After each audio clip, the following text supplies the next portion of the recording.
Congratulations on graduation. And it is always busy around that time Congratulations. of the Yes, year. it is. Can y'all hear me? Always busy. Appreciate it. We can hear you very loud.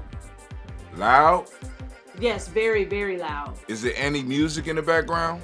Not a drop. When you say loud, is it clear or is it doubling? It is loud, and it's very clear. All right, I'm gonna turn it down a little bit, just a little bit. No worries, no worries. How's that? Very much the same. Oh, well, I can't help that. All right, so I'm gonna silence my mic, and I'm gonna say, family, we are streaming live. So, Dr. Jax, if you ready, you're gonna jump it off. Okay, all right. Well, good evening, everyone.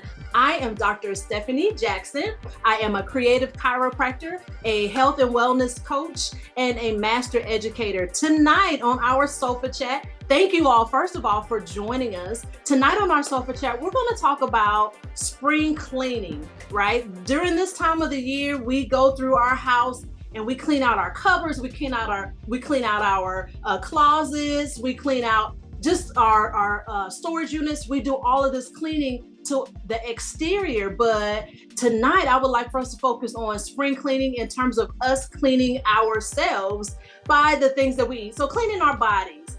We're always talking about self-care and the importance of self-care. And one of the ways that we could stay healthy and feel good is by us taking better care of ourselves, more specifically the things that we eat. So tonight we're going to talk about the who, the what, the when, the where, and the how, and even the why of spring cleaning and cleaning ourselves. All right. So how many of us have heard of food combinations or food combining?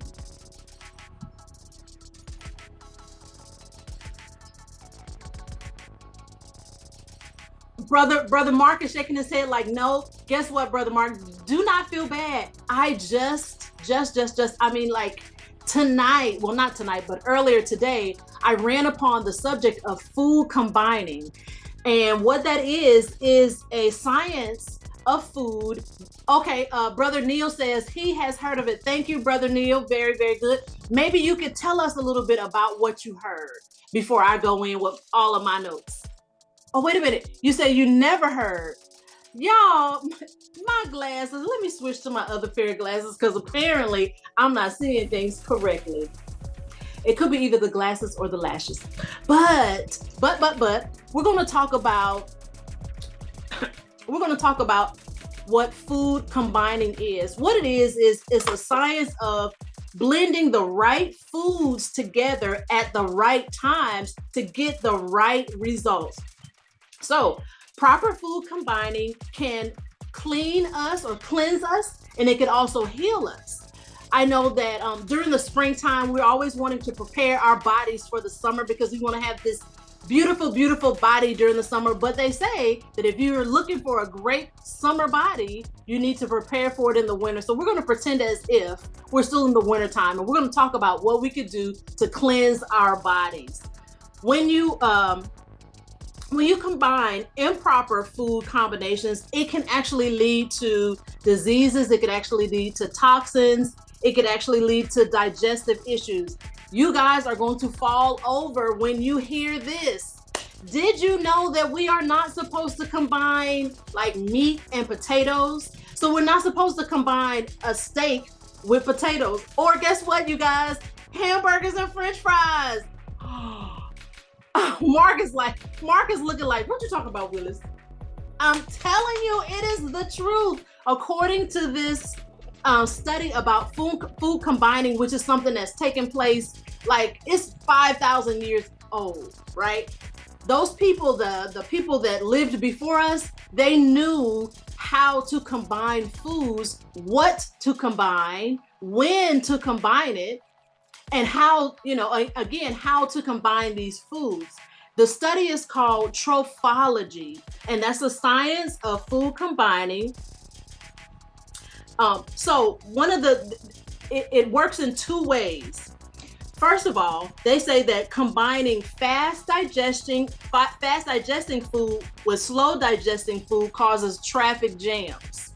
Oh, wait a minute. Brother Hatem, you have a question before I get into my lecture. Yes, Brother Hatem.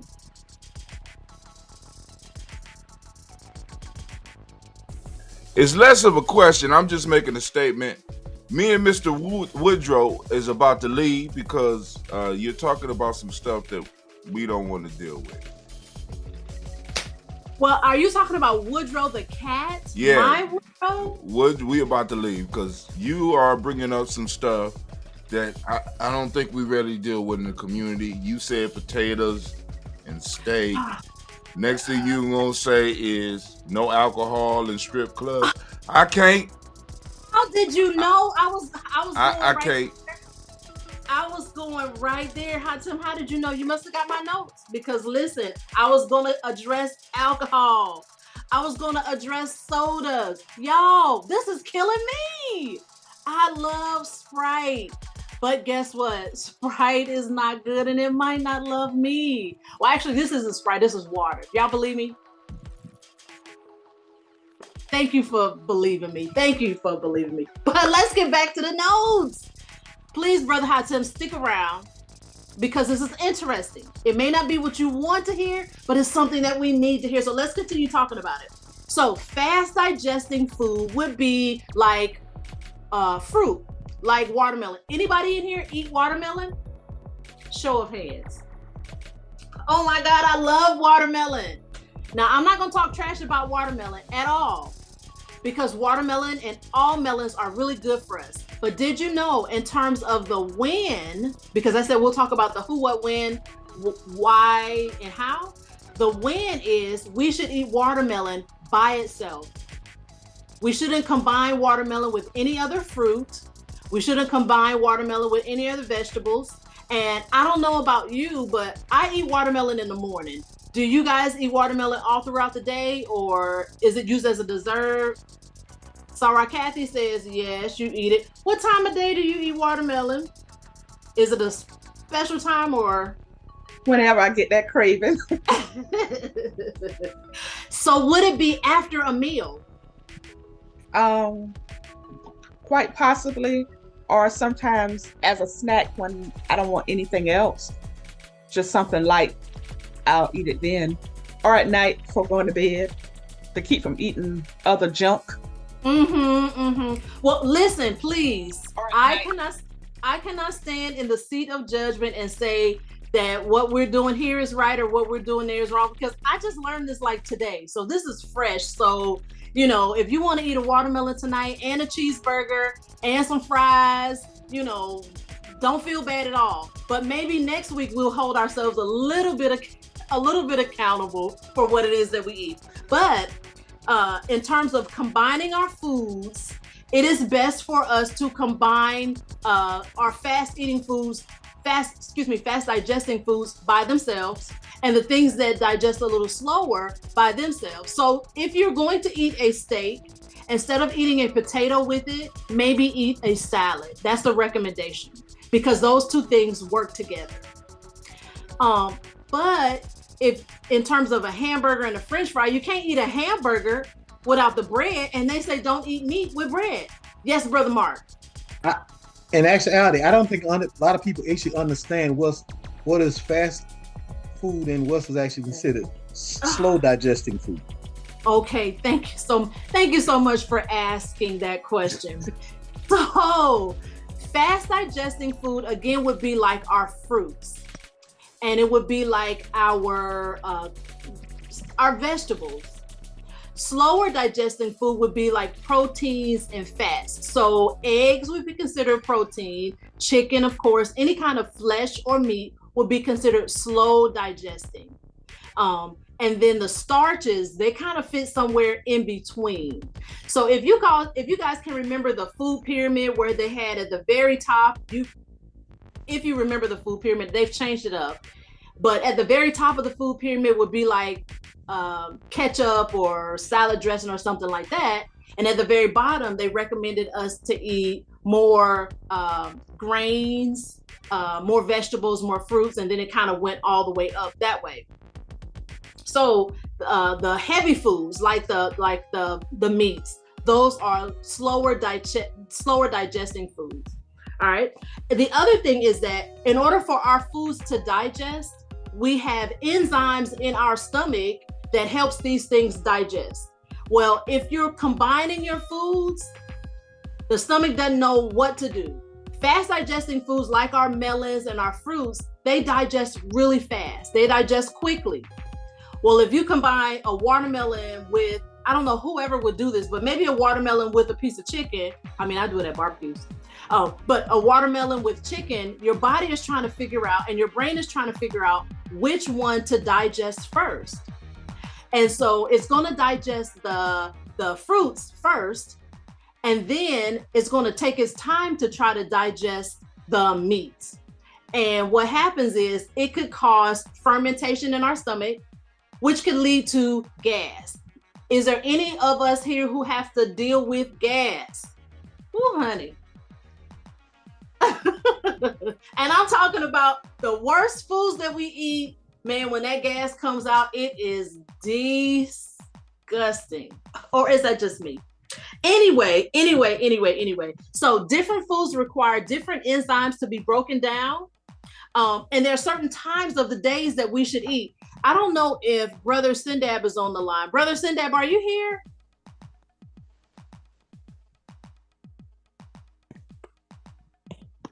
I don't know if he is, but Kathy and Mark, you guys can help me. There was at Morris College, back when you guys were in school, there was a husband and wife team. It was a Indian couple. Do you guys remember them? What were they? Ali. Dr. Ali. Dr. Ali. Dr. Ali and his wife. Dr. Ali, I think it was the wife who, I'll never forget what she said. And I don't know why was I even in her class? Why was I even around her? But I was around her. And she said that our meal should be broken down like this. She said that we should eat breakfast like a king. We should eat lunch like a queen. And we should eat dinner like a pauper. Which means, hey, Jessica, which means that we should eat our biggest meal in the morning time. Anybody a breakfast fan here other than me? Nobody? Oh, Shamar, you eat breakfast? Brother Neil, you eat breakfast? I try to eat the biggest meal that I can for breakfast. And then for lunch, don't skip breakfast, don't skip lunch. For lunch, eat a medium-sized meal. And then for dinner, eat something small. How many of us eat late at night? Ooh. I do. Ooh, all of these people. I try to stop eating after 6 p.m. Okay, Jessica says she tries. What's the latest time you eat? Jessica says she tries to stop eating after 6. 10. What's the latest that you eat? Adrice. I don't press it, but the latest that I eat for real is like 1:12 a.m. That's that young. He young. That's the youngness. I'm about to say, yeah, he young. He young. can do that. Right. I'm on my second level of sleep by 1 o'clock. Right. Woodrow say he eat all the time. Woodrow said he eat all the time. I eat sometime after 9.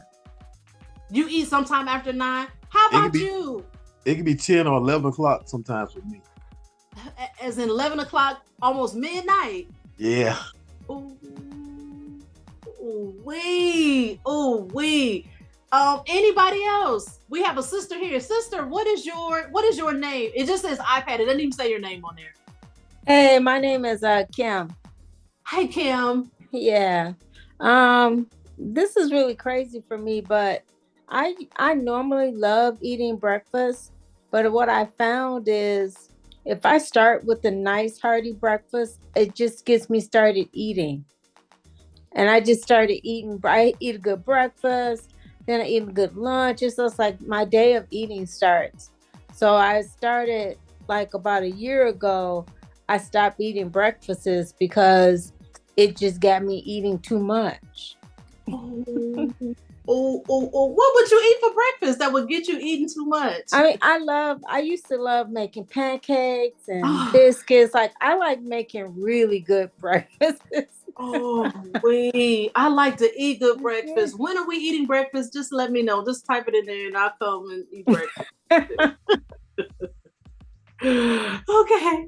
All right. So Sister Kim says she don't really do the breakfast because the breakfast leads to a big lunch and then a big dinner. Who else? Who else here? Someone else had their hand raised. If I can't see you, just jump in. Cheryl? Hey, how you doing? This is a perfect conversation for me because I've been playing with food so I don't have to take diabetes medicine. Okay. So I found out that if I want pasta, I have to have like a green vegetable to I guess offset that carb. Mm-hmm. So that's how I found out I can eat pasta.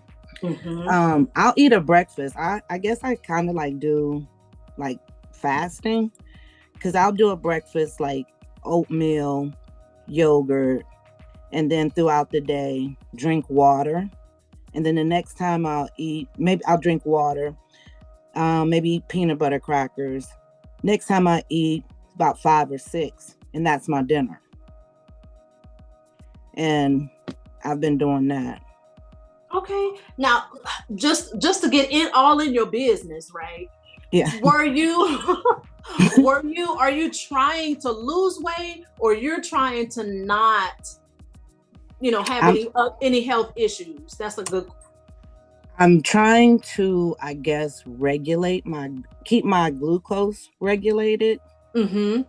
So I found, I've been finding the foods that work. Okay. So I don't have to, because my A1C was high, and she let me, she told me if I come back and it wasn't changed, I was going to have medicine. But I've been able to regulate it with food. So I had to I found out bread is no good for me. So if I want to eat a hamburger, I'll use romaine lettuce or something, or spinach. Because I also found plain lettuce has no nutritional value. Nope. So.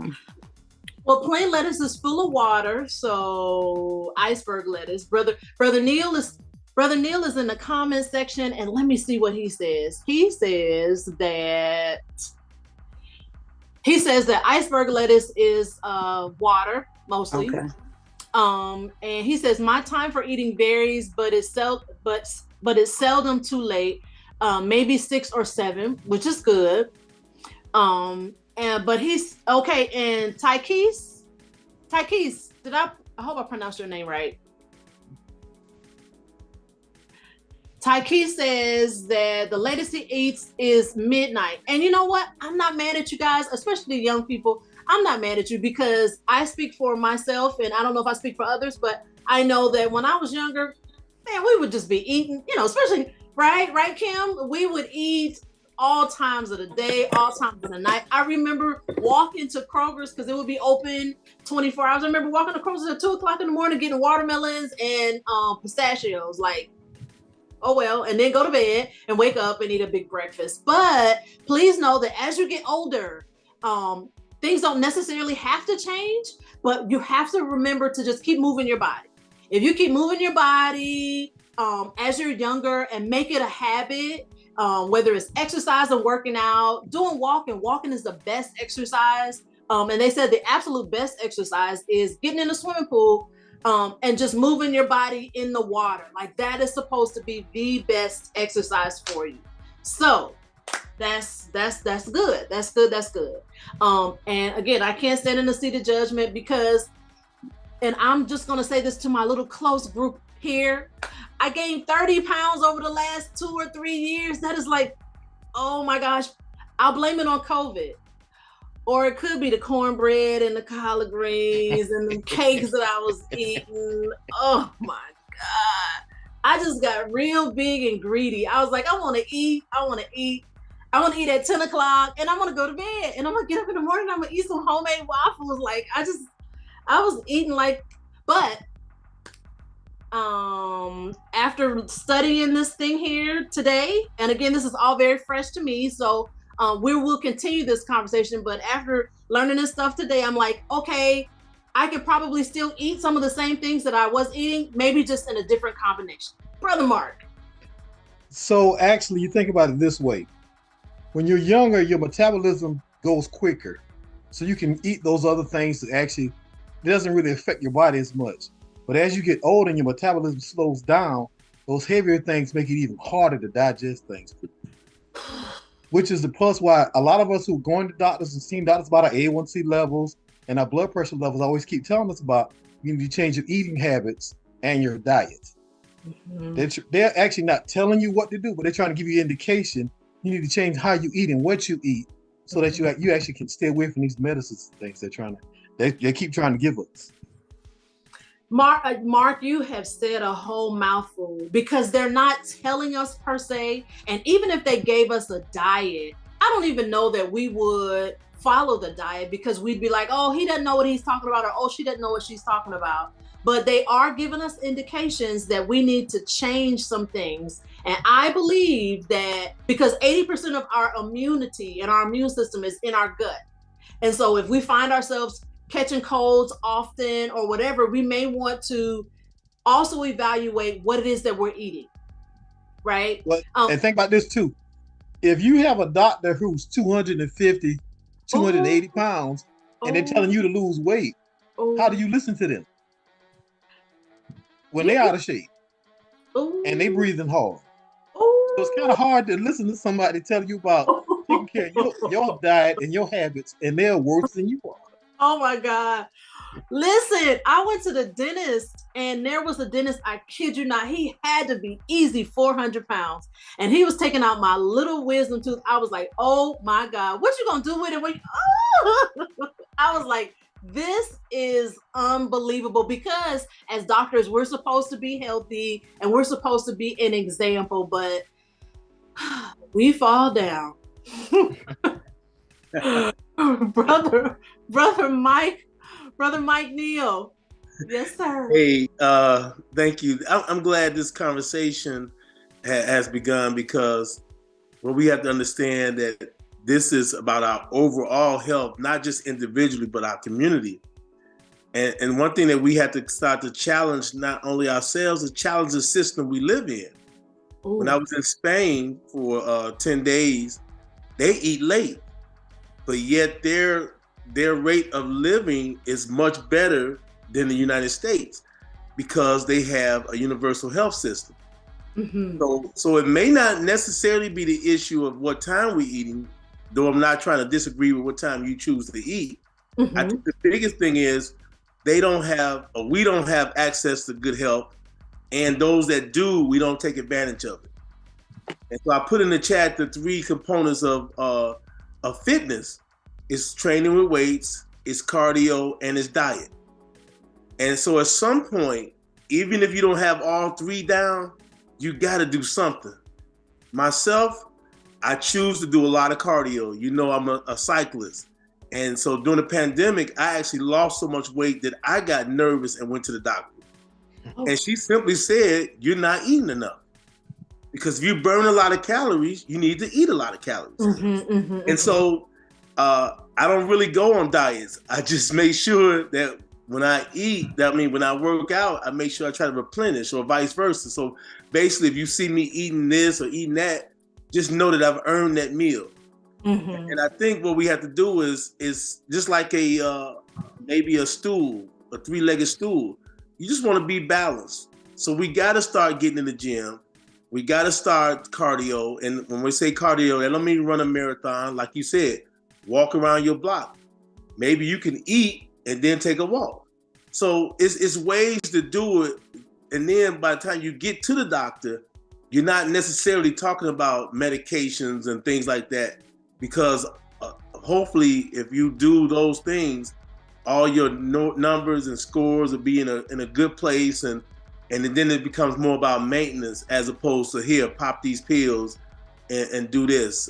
And so this is really key that we focus on these type of things, that we start to focus on what we eat, but also focus on how we move or don't move. Mm-hmm. I totally agree with you. One thing that I had written or studied was that how we combine our foods. So it's the when and it's the what, but how we combine our foods sometimes causes our brain to overwork and get crazy. And then we begin to overeat. And so we don't know how to stop. Maybe like what Sister Kim said, we don't know how to stop because it could be what it is that we are putting together and eating. And then to your point, Brother Michael, is that overall as a community, we could do better, but things have to be in place for us to do better, right? We live predominantly, most of us, or a lot of us do. I know I grew up in a food desert, which means that there wasn't even a grocery store, it was a corner store, 2 corner stores. One was called a fruit stand and one was called L&B. But the fruit stand never sold fruit, and L&B only sold, like, if they sold meats, it was old, meat or whatever, and it was higher price, but that's all they had. It was a bunch of junk and all of that, and that's what we lived off of. Brother Hatem, question, I'm sorry, I apologize. Oh, no apologies necessary. We got some people listening in. Be sure to drop all your information so that people can follow you, Dr. Jacks. Now, what I was going to say is we always got to take into account that the food that we are eating now is different than a lot of the food that we was eating when we was younger. One of the things that my research has pointed out is that we are eating a lot less fermented foods. We used to have fermented foods. Like for a lot of young people, if I was to say cha-cha, a lot of them might think it's a dance. You know what I'm saying? Right, cha-cha slide, right? Yeah, some people say cha-cha slide, but those of us that's older know what cha-cha was for us. Or pickling or bottling, where our elders used to take food and we used to use it to store. One of the issues is that we don't have a lot of fermented foods which directly feeds the gut. You know what I'm saying? This is why a lot of people need to add probiotics. Another piece that I wanted to stress, Gye-Nyame, one of the things that we teach is the 4 pillars of health. The first pillar, a lot of people won't even believe it. The first pillar is breathing. Second pillar is water. The next is diet. The 4th is movement. If we're doing all those, we are moving towards being healthier people. You know what I'm saying? Because a lot of people don't, a lot of the sicknesses we getting are from a lack of us breathing and or breathing too much, because you can't breathe too much, and a lot of us are suffering from dehydration. We don't even know it, but we get diagnosed with these other things and they give us all these pills. One of the things that bothered me when my mom was taking care of my grandfather, I came over after my grandfather died to the house, and she pulled all the medicine that she had to give my grandfather every day. I could take my arms and hug all that medicine. When a lot of those ailments that he was suffering and a lot of those pills he was taking was things to help fight against him not breathing properly and him not having enough water. Family, I mean, it's just that simple. A lot of us are not drinking the proper amount of water and breathing properly so that we can go on and heal ourselves. I'm gonna stop. No, you don't have to stop. But you know what? I'm glad you brought up 2 good points.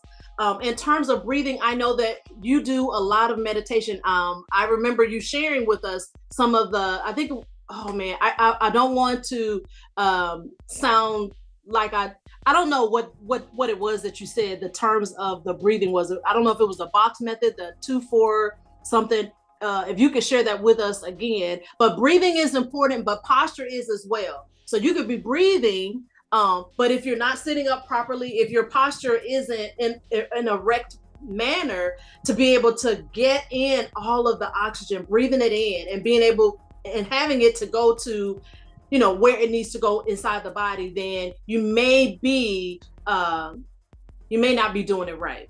You brought up the topic, you brought up the word dehydration, not having enough water. Now, I know that some people on here are going to be upset with me because I'm mad at myself for saying this. I'm already mad. But there are things that cause us to be dehydrated, things that we consume. One is coffee. I know. We love our coffee. The other is tea. Tea can cause us to be dehydrated. Soda. This is water, you guys. It really is. I just filled this up with water. I mean, it did have soda in it. All right. And then the next is alcohol. All right. So say, for instance, if someone is taking You got to stop. You got to stop. What? You said coffee. You said tea. Yes. You said pop. And then you said alcohol. Yes. Well, what the hell am I supposed to drink, doctor? Can you help me out? Yes, Brother Hatem, you said water. Don't tell me what I said. Don't tell me what I said. You said water. You ain't got to quote me, but I'm just... Now, we would have been cool if you let the alcohol out. But hey, and maybe the coffee. You leave that coffee alone. No, listen. Woodrow left. He could not take it when you said no bread and meat. Now I'm about to leave because you're talking about coffee and alcohol. How am I supposed to survive white supremacy? What is going on? Oh my God. Drink plenty of water, brother. Keep hydrated. Let's see. Let's see what Brother Neil said. He said coffee. He said coffee, tea, soda, alcohol, steak. He said coffee, tea, alcohol, steak. This call ain't for you, Brother Hatem. I mean, I'm sorry. Hey, doctor. I just want to clarify something. When I said I only drink coffee in the winter, for those that don't know, I'm in Chicago. So to me, coffee is simply about keeping warm. I used to work outside, but when the spring hits and the weather changes, I can really do without it. And even in the winter, I'm not one of those people that gotta have it. But for me to keep my sanity while I'm shoveling snow and dealing with this Chi-Town wind, I know a lot of y'all down south, so y'all don't know what I'm talking about, but that's the only reason I drink coffee. No, listen now, this isn't pointing fingers. I mean, all of this is, we're in a discovery, right? So this is new, and, please don't feel bad, Brother Hatem. Please bring my cat Woodrow back. Please, please, please, please. I would like to hear from Brother Tykees or Shamar or even Brother Cleve. As young people, I know you hear a lot of us seasoned adults, parents, etc. We're always talking about eat this, eat that, eat this, eat that. Have you guys, the three of you, have y'all figured out, and you could, either one who wants to go first, have you figured out a way to have a balanced meal and keep your parents or whomever satisfied? Yeah, so personally, I've always had the privilege growing up to eat whatever I wanted to without it having a negative effect on my body. And I guess the most balanced way to do it was I don't drink tea or coffee. I really only drink juices. I say for the most part, not really a soda guy either. But I really heavy on fruit. Not a big fan of vegetables. But I mean, I've always said I'm gonna go hard till I go out. So I've always ate the same my whole life, just about. So thankfully, my body has took care of me so far. It hasn't had too many negative consequences on me yet. So one of the things when it usually comes to diet, there's nothing ever really specific that I've done, but I think I choose I think when I just really just like to eat, it's like really a preference thing. A lot of things I do like to eat do tend to be a little bit more beneficial on my body compared to negative things. Okay, Brother Tykees says, thank you, Brother Shamar. Thank you for that. Brother Tykees said, let's see. He said, I've always been able to eat what I want also, so I just try to watch what I eat and I try to eat more healthy options. Very good, very good. What about you, Cleve or Idris? Me personally, yes. I eat what's there. If I see it, it's edible, it's going to get ate. That's just how it is. I don't really look at what I eat. I make sure to drink a lot of water, and that's basically it. Everything else, when I'm hungry, I grab something, and that's it. Very good, and that's honest. Very good, very good. Thank you for sharing. What about you, Idris? Though I won't call it unhealthy because my grandma and my mom do cook a lot of African food, and and whatever grandma be cooking, it'd be good. It ain't unhealthy, I wouldn't say. So. Mm-hmm. Guess I'm quite lucky. I'm sorry, go ahead, honey. Yeah, I guess I'm quite lucky in that aspect.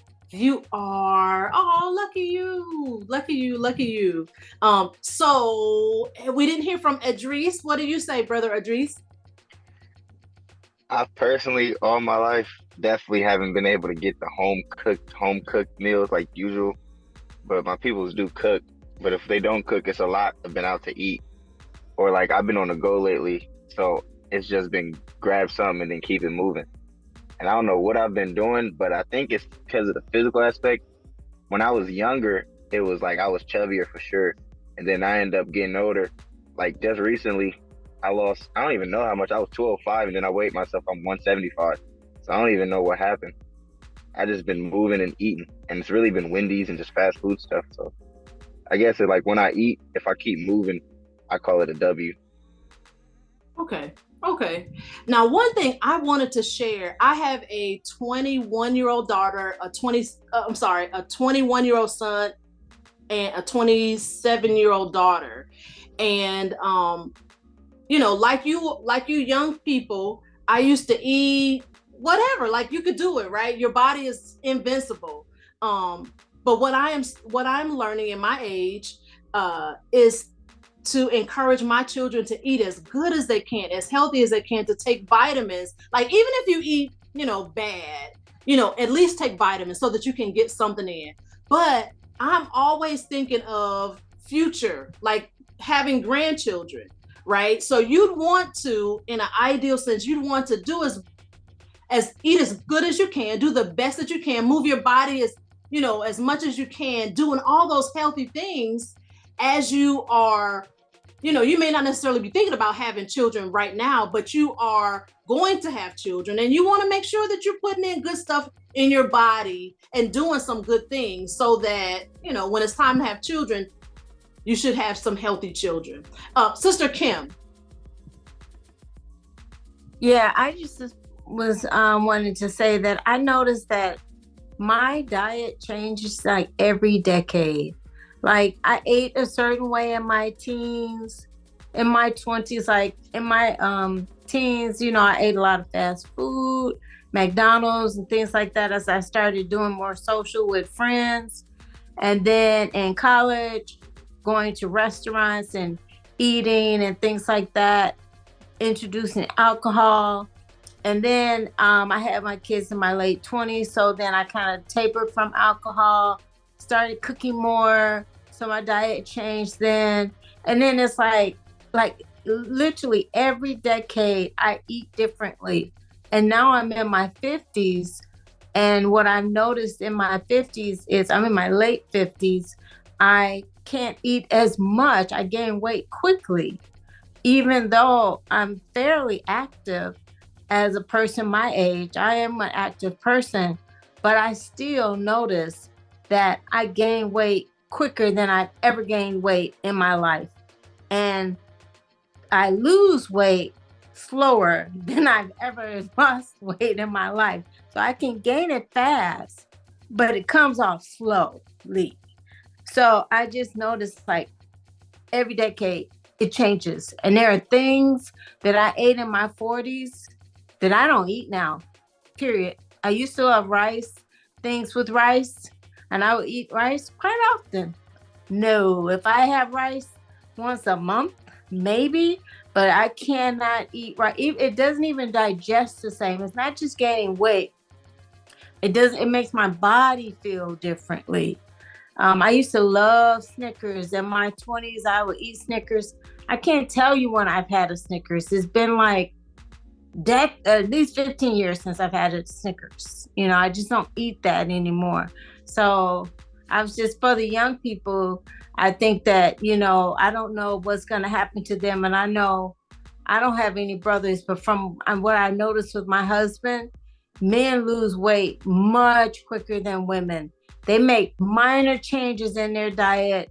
They exercise a little bit and they lose like 5 pounds. You know, we have to make major changes to get the same thing. So that's just something I noticed.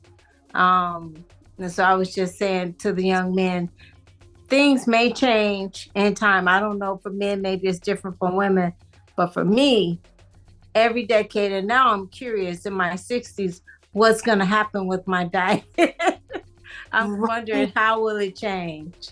Well, and that's something to look into.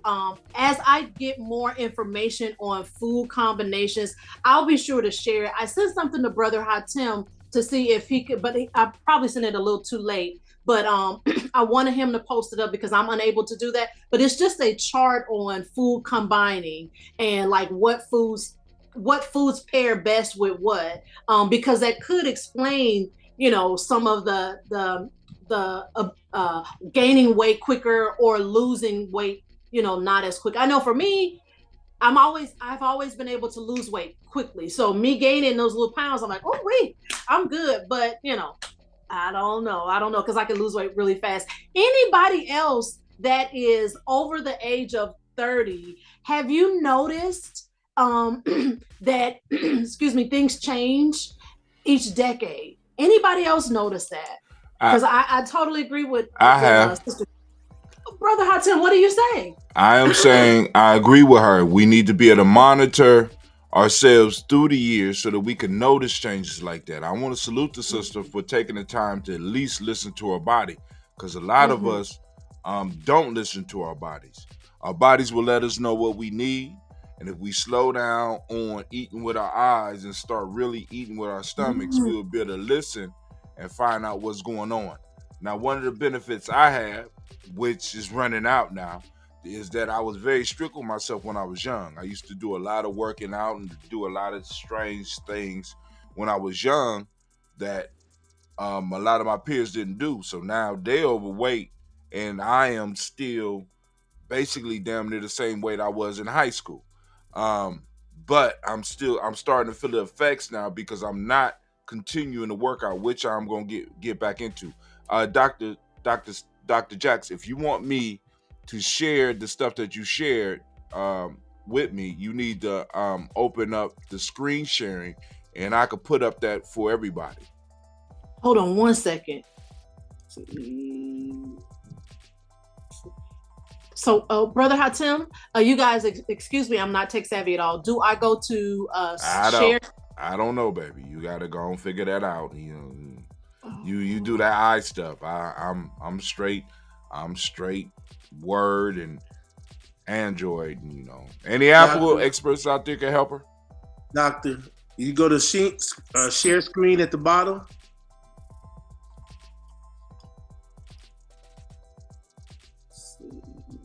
And so it says here that you have disabled participant screen sharing, but you're the only one that can enable it. Okay, so while you're looking for that, I love the fact that we're having these conversations, because this is much broader than just us as individuals. This is a family history. I'm glad that we have some younger people on, because I mean, back in the day, we thought we could conquer it all and just eat whatever we want. And the reality, as you get older, you make some decisions. And I think about some of the things I used to eat, and by by no means am I perfect with my eating, but there's some things I just don't touch no more. I don't even have a taste for them. But I think the main thing is knowing that you can go to the doctor and have good cholesterol readings, that your blood pressure is excellent. All these things are important as you age. And so, I think there's a way to do things in moderation. If you love a good hamburger, just go for it. But just make sure that hamburgers are not what you're eating daily, or whatever it is. Those favorite things we like to eat, whether it be pizza or pancakes. I don't know who ate tonight. If you're hungry, I don't mean to upset you right now, but I can think of a lot of things that I just love to eat. And the only way that I can is halfway justified is the fact that I don't do it all the time.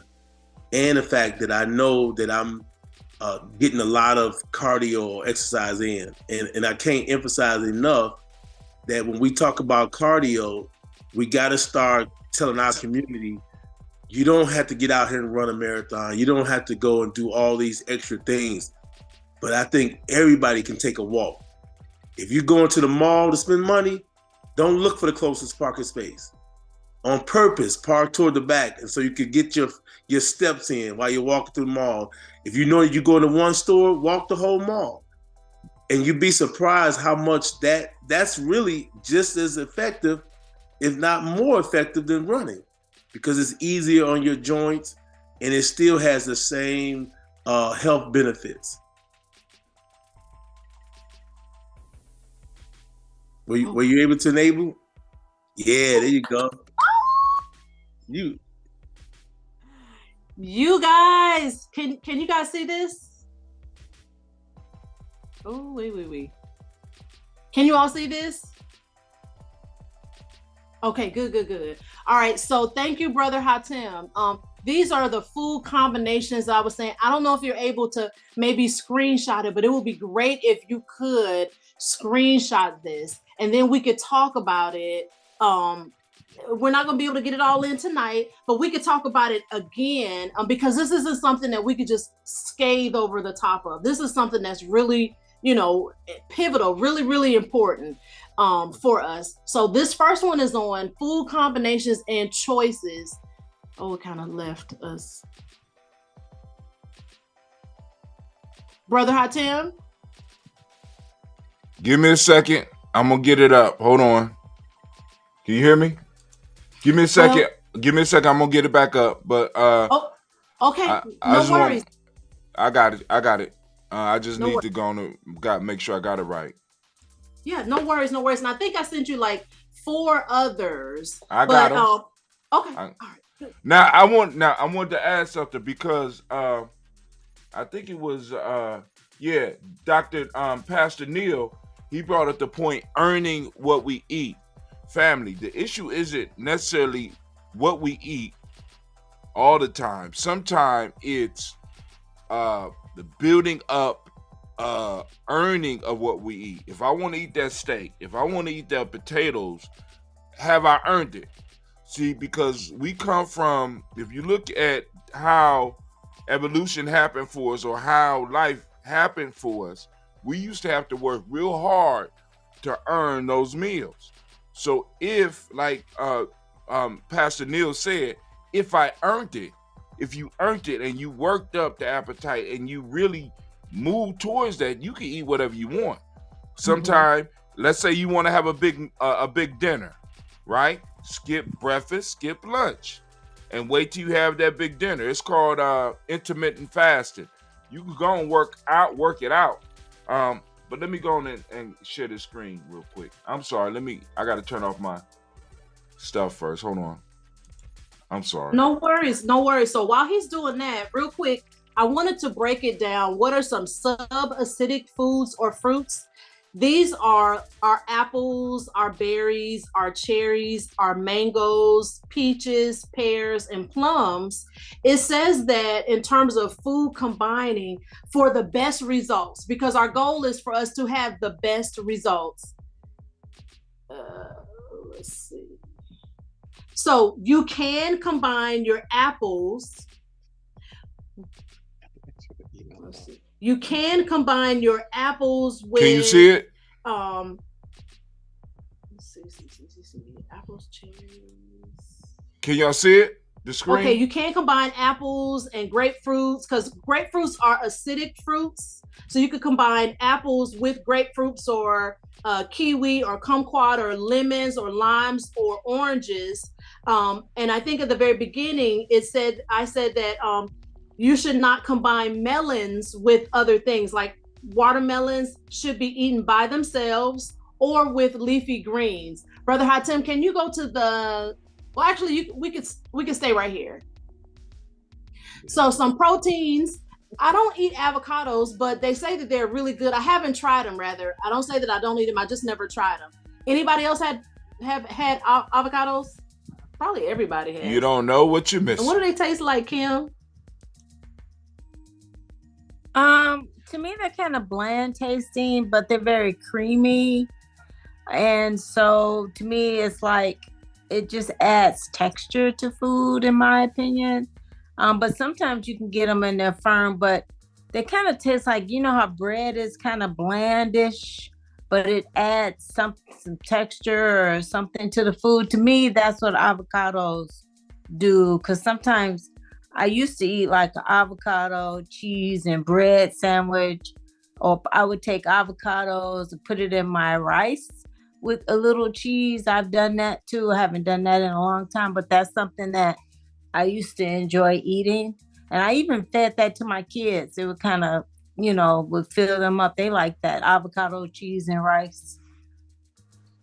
Okay, nice. Mm-hmm. That may be something that I will try. From this chart, it says that you can mix your proteins, which are like your avocados, coconuts, your eggs, your meat choices, whatever that is. You can mix that with mildly starchy vegetables. So you can mix avocados and meat or whatever. You can pick one of those. You can mix the avocados with like artichokes, or you could mix your meat with artichokes or beets or carrots or cauliflower, corn, or peas.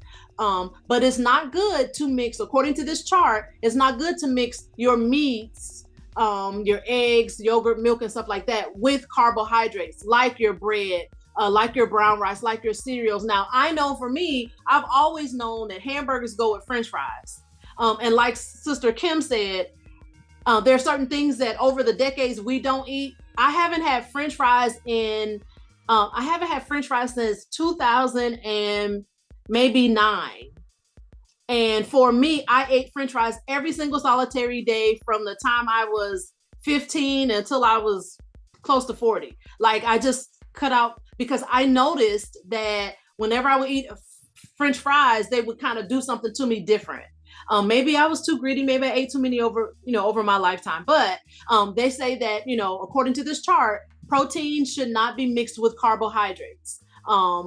And according to this chart, great things to mix together would be like, if you're doing any kind of protein, any kind of meat, to mix it with non-starchy vegetables. So you could do maybe the hamburger, like Cheryl said. She said she would do hamburger with like a green or something. You could do maybe a hamburger meat or a chicken or turkey or whatever with cabbage or celery or collards, or it says even cucumbers or dandelion or parsley or something like that. Those are excellent things. So if you can, please screenshot this. If not, then also Brother Hatem asked, and I'm also asking, if you will, please, in the chat box, please just leave us your email address, your name and your email address, so that we can communicate with you, so that we can send you our newsletter and any other communications that we have. So if you go ahead right now, then take a few minutes to drop in to the inbox your name and your email address, and that's it.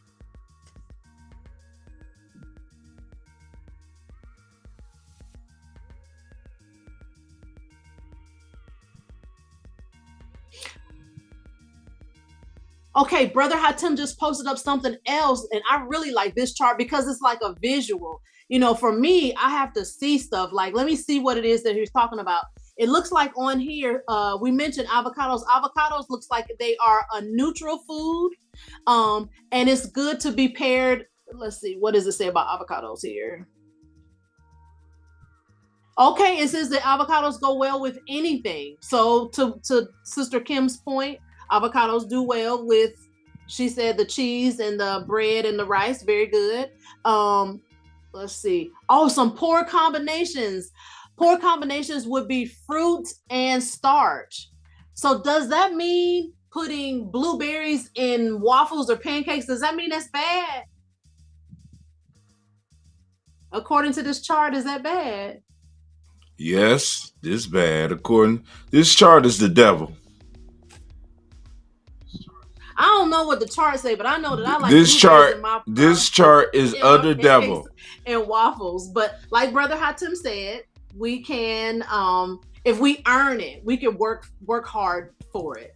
This chart is of the devil. I'm just telling you right now. This chart is of the devil. Thank you for saying that. I'm not going to defend it. I really am not going to defend it because it looked like it's talking crazy. Our Brother Neil said he likes fruit in his oatmeal. Like, I like blueberries in my pancakes and waffles. What say you, Brother Mark? So always remember this. This is some person's opinion of these things. Thank you. Woo, thank you. We have to do what's best for us. Yes. Sometimes people do things based on what they like or dislike or what is done to their body. Each individual body is not the same. That's the last words as we sit on the table and they about to do their heart surgery.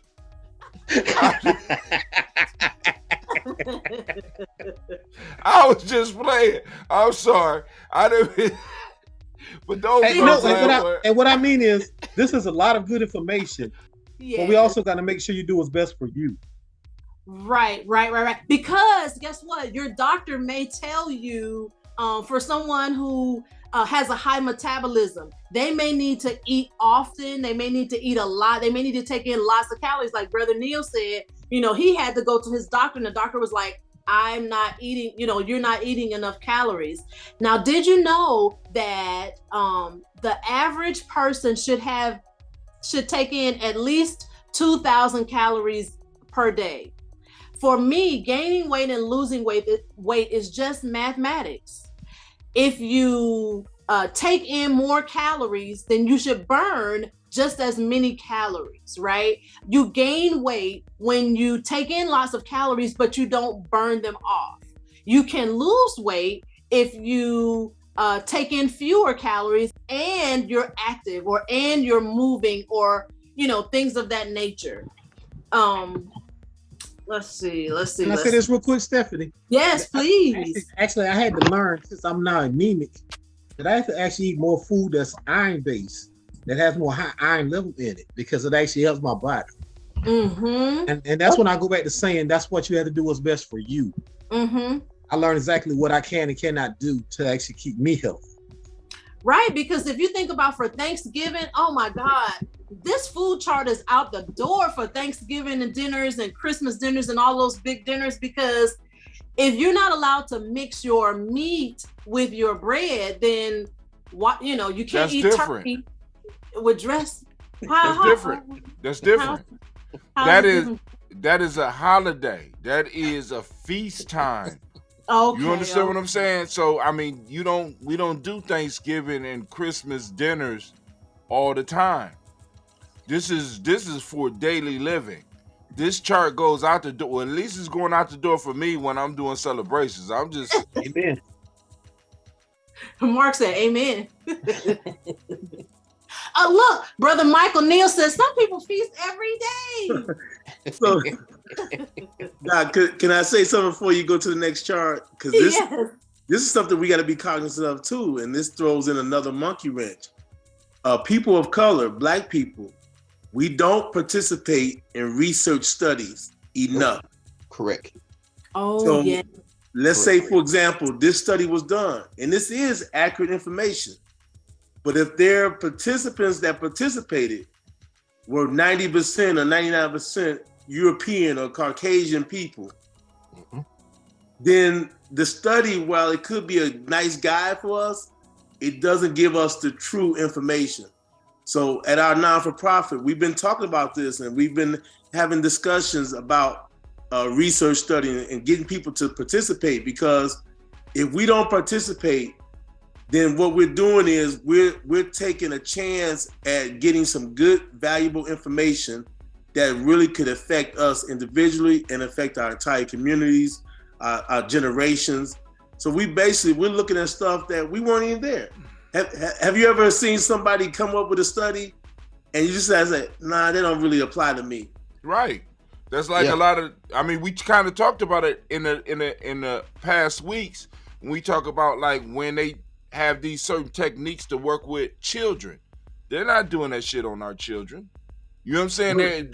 They're doing it on others people and then bringing it into us. And we got to understand, like these food combining charts, we have to look at it from our cultural perspective and from how we, you know what I'm saying? Because the point. So what I'm saying, going back to what Pastor Neil is saying, these charts have not even been based on studies. These charts are Asian charts.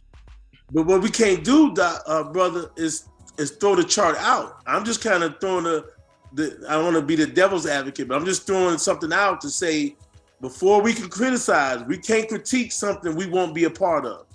And so it's almost twofold. I'll take this with a grain of salt, but the next time somebody comes and say, hey, take this survey or we need somebody to participate, we need to start considering participating in this. And this is just about food charts, but imagine, the COVID testing. Imagine why Black women are dying more after being diagnosed with breast cancer or any cancer. The mortality rate for Black women giving birth. All of these things are really have worsened. And then when it's time for us to be in a study that they may understand, then we're not there. And so they'll go on with the study, but it's kind of like with an asterisk that it was a good study, but at the same time, where were the people of color? Now, but this brings up another point, Pastor Neil. We might need, because like we got experts like Dr. Jax, we got other people out there, we might need to start conducting some of our own studies that can reflect our information, because we got access to a lot of people over the internet, and we could do some of these studies to see what works for us as a group and what doesn't. You know what I'm saying? But I was just pointing out a lot of these charts, they might not even done studies on these. A lot of this is coming from an Asian perspective, because this is Asian science. This is how Asians have figured out after studying their people. And then they say, oh, this fits everybody, and it might not fit. Now, I ain't saying not to go and pay attention to it, but we do need to participate in those studies, and we also need to start funding some of our own. That's all I'm saying. Let me point out something to you. We're in distant cities, because we've actually been having this conversation with our non-for-profit where we focus on health. And what we've done is we have people of color that look like us, live down the street from us, went to school with us, but highly educated people who have been out imploring us to be involved in these studies. So it's not necessarily that we have to have our own study, because it's just about eating. But what we have to do is participate so that we can get a broad range to say that this doesn't fit all people, or maybe it does. We may take the study and they'll find out we had 50 people of color and we had 50 Europeans, and these are still the same results. But we can't say that for sure if we don't participate. So there may be something where if we participate and they'll say that this works good with certain groups of people, but then the other group says, well, maybe there's some slight allowances. Because remember, we're the ones that really need this information anyway, because we already lead the league in all these bad diseases and death rates and mortality. So it's in our best interest. Our biggest issue now is the bugaboo of what has been happening in the past, which has been true. And we've been holding these hospital systems and these medical professionals to the task. But at the same time, we can't sit up here and keep dying talking about what happened in Tuskegee, especially when we have people that look exactly like us saying, hey, we're involved in these studies and I want to see us involved. I think you both are. I think both points are actually on point. And I know that I'm going to lend it to Sister Kim and Brother Hatem. We could hold off on those we could hold off on those charts because we are going to be running out of time real soon. But we'll go back to those charts. We'll come back to them maybe hopefully on next week. But what I wanted to say was, man, Brother Neil, you really just sparked something in my head about us participating in studies. Not only do we have to participate in studies, but then there also has to be those people who look like us that are conducting those studies as well, right? In all fairness, we need to have Black doctors or whomever the healthcare professionals or whatever conducting those studies because they would know. They're closely related to those of us who would be taking those studies. And I do think that that's very important. But we also have to bear in mind the fact that, some people are reluctant. Like, I'm a doctor. I done been through 7 years of school. It's only supposed to take 4, but I done been through 7 years of school and I'm still reluctant to go to see a doctor because I don't trust a lot of what some doctors do and say. I'm not saying don't go to a doctor. I'm saying I have my concerns about, what doctors are going to do based on, say, the Tuskegee experiments or any other experiments that I've heard, right? So, I am concerned, always, and I'm always doing my own studies and always doing my research, but there are some of us who are afraid to go because of what we have heard or because of what we have seen. So that's for me the reason why having conversations like this in an open, free space, more positive perspective, it kind of opens eyes, right? It opens people up to saying, maybe this is something that I need to think about, or maybe this is something I need to consider, because you're not feeling pressured, and you're not feeling like, I'm on the gun, I'm being put upon, right? So this, for me, education is key. Making people feel good, making people maybe not necessarily feel good, but making people feel comfortable when you're delivering the information that may then encourage them to, go ahead and involve themselves or engage in a test or a study, which then would lead to, but it's a matter of us making us feel comfortable, because I know that, we don't necessarily feel comfortable when we're in these environments. Sister Kim and then Brother Mark, I think I saw the two. Yeah, I just wanted to say, you really kind of struck a chord with me, because I actually like participating in research studies. And I've been, in the past 2 years, I've been in a study I live in Chicago as well. So I was in a study at Northern Illinois. It was a Black girl who was doing a study, and she was dying to get African Americans in it. And I just happened to be up there because my daughter goes there, and I saw it on the bulletin board. I was like, oh, I'm gonna do this. So she did a full body scan. She did like a breath analysis to do in terms of how I'm burning calories and all this stuff, and gave me all this valuable information that I would not get from the doctor. And it was for free. And you wouldn't get that from a doctor. And then I was in a study with Northwestern University. I did 2 studies with them, and that was with cognitive development with people who are over 55. And I had to, answer a bunch of questions. They monitor how I walk, because they want, I guess, and that's something I learned too, as your cognitive development changes, your walk changes, and how you swing your arm, that is an indication that you're not thinking clear and proper. And so that was something that I learned. And then they asked me to do another study for people over 55 who have never gotten COVID. So I did that. And then I was in a study with University of Illinois. It was a wellness class. And they would call me and ask me these questions and had to do these math problems. And it was really hard, but they tested my thinking. And so what my thing is, to me, it's not like going to the doctor when you're sick. You get information you're not going to get from a doctor, and you learn something at the same time. So I think it was very helpful. I shared my full body scan with all my family members and everything, and some of them tried to see if they could get in the study as well to to get that information. So I try to be an ambassador for us, because every time I do it, they're like, do you know anybody else who wants to do this? And I was like, I'll try my best to get other people in it. But for me and for others, I think you get valuable information. That's the last thing I'm gonna say. You get good information, you learn something, and hopefully, as you progress, it helps. Thank you for that, Kim. You know what?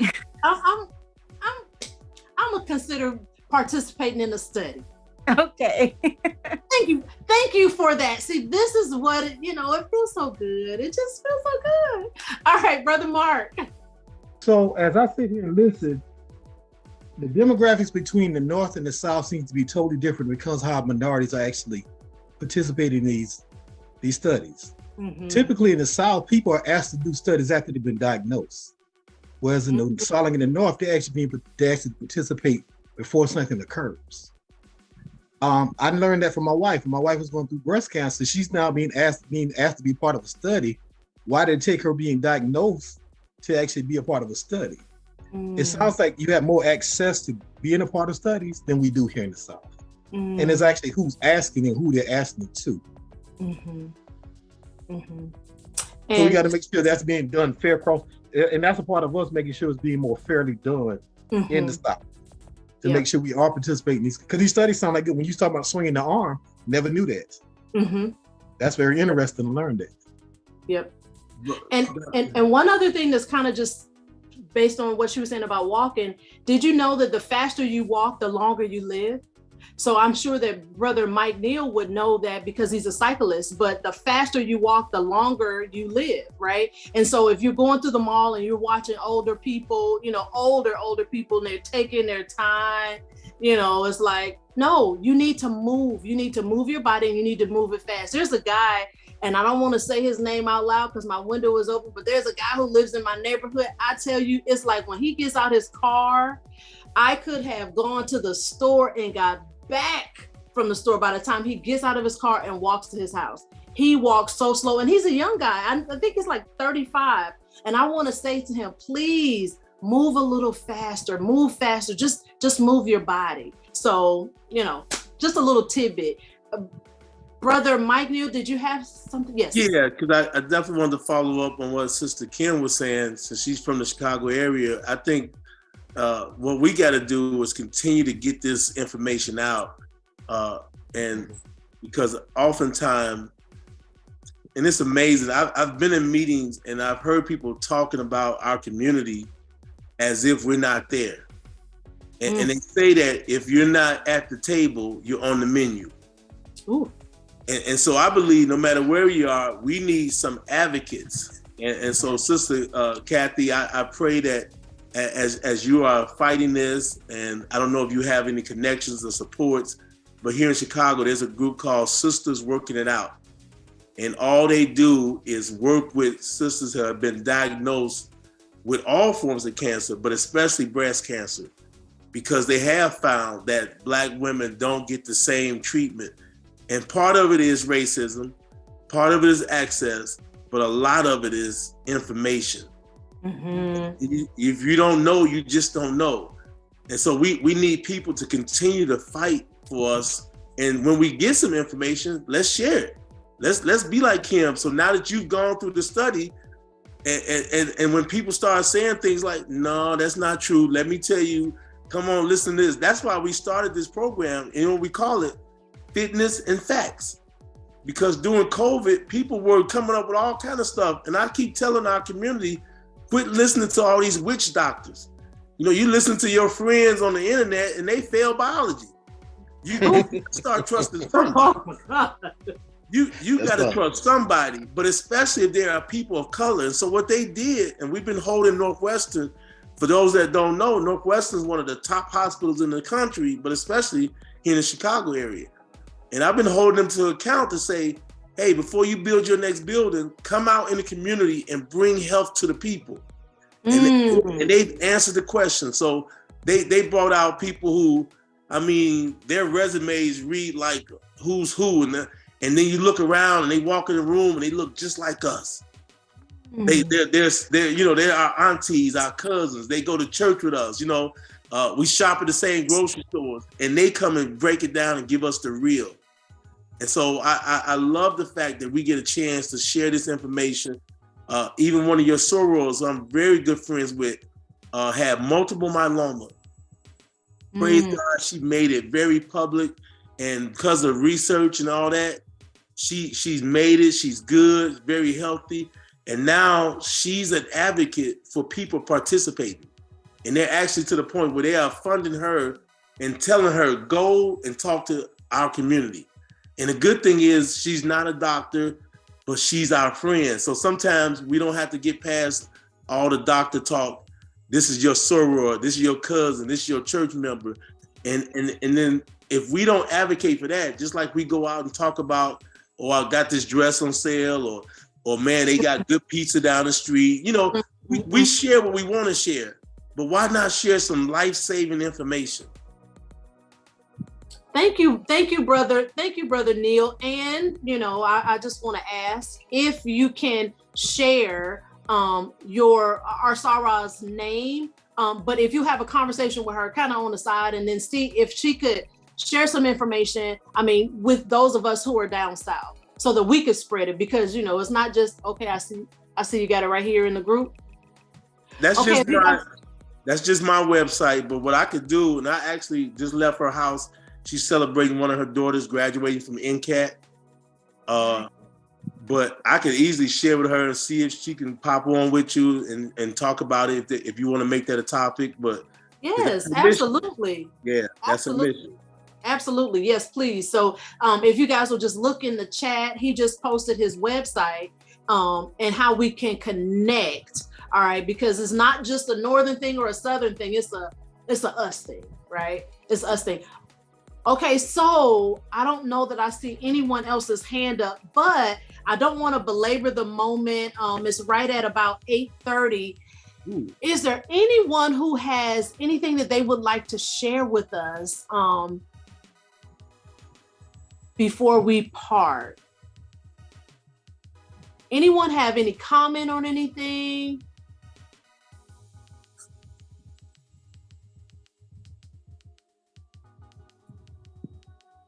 Well, let me just say, thank you, Brother Hatem, for your support. Thank you for inviting.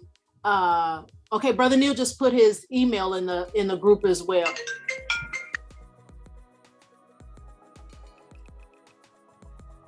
Ooh, I'm sorry about that. Yeah, I was just about to take over. Yes. Well, please do. But before you do, I just want to say thank you. Thank you to Sister Kim for showing up, for coming to see us tonight. Thank you, Brother Idris. Thank you, Brother Shamar. Thank you, Cleve. Thank you, Brother Tykees. Let me see who else that I hadn't seen. We have a King on here, but I don't know King. Is that one of your people, Hatem? No, I don't know. So young people going once, going twice. Y'all ain't got nothing to share? Okay, can't hear him. All right, hello. Can you guys hear me? Yeah, we can hear. I think I was on. Yeah, King actually is one of our kids, Kingston. Oh, Kingston. Okay, all right. Yeah, sorry, I was actually trying to talk. I was on mute the whole time. Oh. No, there is actually, there's something I like to share. One of the biggest things that everyone was sharing is about having information and really passing on to the community. And one of the biggest things that comes to information and community is that really struck a chord with me, because for the kids' spring break, we're going to be taking a core group of our Gye-Nyame young leaders to the East Coast to do a African American museum excursion. So we're going to try to hit up at least 10 museums based around African American culture and history. And one of the biggest reasons we decided to do it was because one of the reasons why I decided I wanted to take them on was because a lot of times kids don't get exposure to information.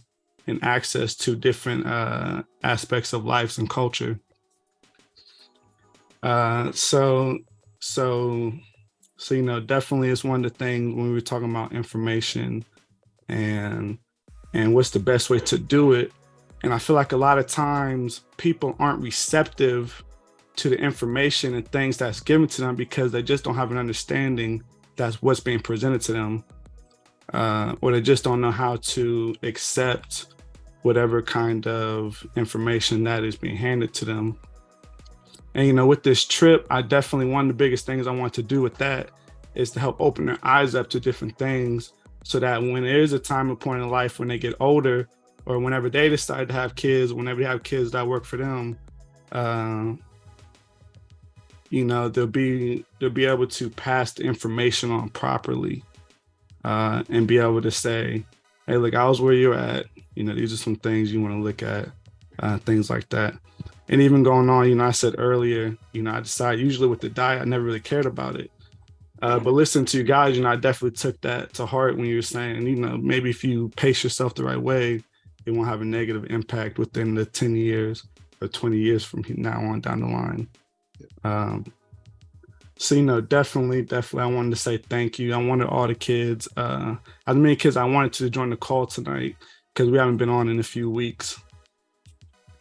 But I know definitely being able to support what Dr. Jackson has been doing is definitely one of the goals that I want to be able to keep pushing on with them. Thank you, Brother Shamar. Thank you so much. And listen, please include Atlanta as one of your places. We have so many wonderful things here. We have the King Center. So please consider Atlanta being one of your places to visit.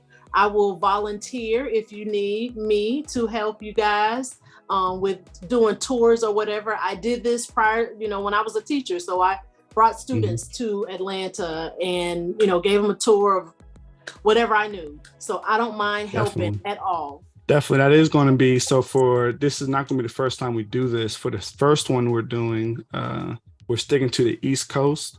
But then for our next one, we actually plan on hitting up the South, between Georgia, Alabama, South Carolina, and so on. So I definitely will take you up on that offer whenever we make our trip to the South, because I don't have too many resources, or I don't know too many people in that area. So I know that would definitely be a good opportunity to learn a little bit more.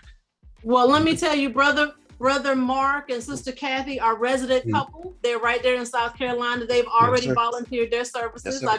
I felt it right there. And they went to one of the best HBCUs in South Carolina. So they will be, I'm sure they wouldn't mind helping. Not at all. Definitely. Thank you. We definitely love all the support that we can get to be able to make this happen. I just want to be able to create an experience for the youth that we've been working with, and to show them that their work is not going unnoticed. Even though it's a trip, still some type of work that they'd get from it. Absolutely. You come to Atlanta, I got you. All right. Anybody else? Any parting words? Any other thoughts? I thank you, Brother Shamar, for sharing. Man, this makes me feel so good. Anybody else? Let's see. All right.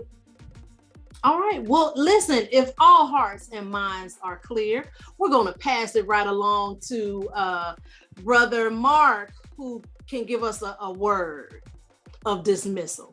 So can I just echo what Brother Neil has been saying the whole night? Too much is given, much is required. If in all the time we've been doing these sessions and we're not relaying this message to anyone besides us, then stop having these sofa chats. We have got to do a better job of making sure that we're echoing what's being brought to the table here. And doesn't matter the age or the race. We need to make sure we echo this so that actually people can actually be better, live healthy, and live longer. God bless you. Love every one of you, and nothing you can do about it. Amen. Well, you guys, amen. God willing, we'll see you all next week. I will continue this conversation. Thank you so much. You guys have a great one. Bye-bye. Good night.